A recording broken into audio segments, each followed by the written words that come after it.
All right, well then the third one being, should apologetics engage in a philosophical defense of the Christian faith? And so classical apologists seek to articulate Christian theism using methods and presuppositions taken from non-Christian philosophy, say that of Plato or Aristotle, as a way of commending Christianity to non-Christians on their own terms. So, we've are addressing certain commonalities within the scope of the human condition, and we're kind of relating that, and we're saying, look, we can build this not just on the basis of the Bible, but on the ideas and reasons of people like Plato and Aristotle. And in fact, that was something that Thomas Aquinas really brought forth with his argumentation, was this bringing back to popularity Aristotle. And so that's what the classicalists attempt to do. And then evidentialists then prefer to see philosophy essentially as a critical tool for clarifying concepts and presuppositions and for analyzing the methods used in science and other disciplines, including theology. And when it comes to our Reformed apologetics, well, they might be a little different here as well. Right. And it's similarly to the answer to the previous question. Reformed apologetics call for the development of a distinctive Christian philosophy that's based on methods and presuppositions taken in Scripture. But this philosophy will essentially present the same truths as Christian theology, but in different terminology. So again, they don't want to separate the, apologetics into a philosophical realm, right? They want to combine it with theology and a way of viewing, a whole worldview idea with regard to apologetics. Right.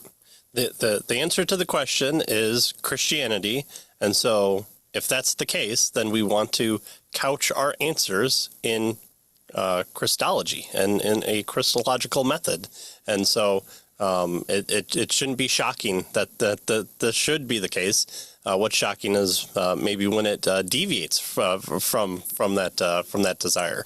And so we can say, well, we want to approach people where they're at. We want to be considerate to the unbeliever. We want to have the most impact, and so we'll use we'll use the acceptable, agreed upon terms that they have.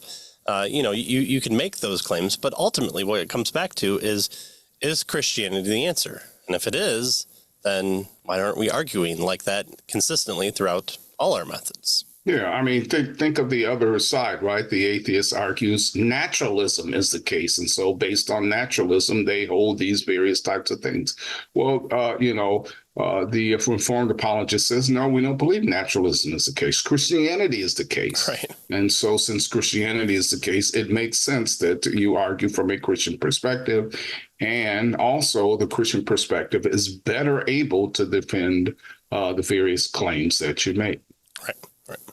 All right, then our fourth one is, can science be used to defend the Christian faith? Whereas classical apologists cautiously relate the Christian view of creation and nature to the findings of science, and evidentialists make such comparisons enthusiastically, well, Reformed apologists are generally highly critical of modern science. They argue that non-Christians proceeds from a standpoint of faith and the ultimacy of chance, whereas the Christian proceeds from the standpoint of faith in the ultimacy of God.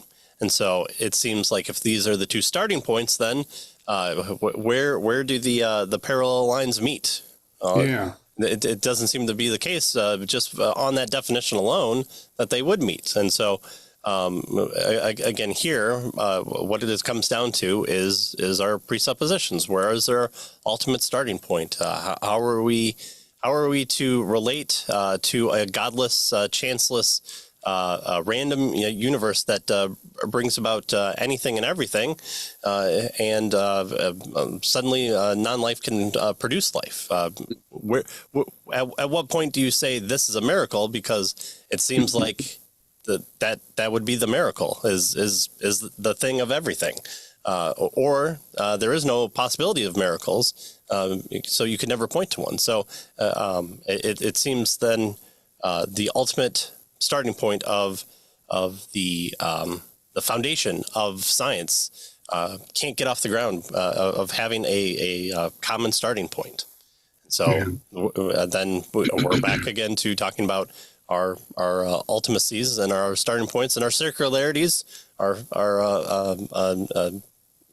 ability to be justified in using things like science, and there's the antithesis between the non-Christian and the Christian.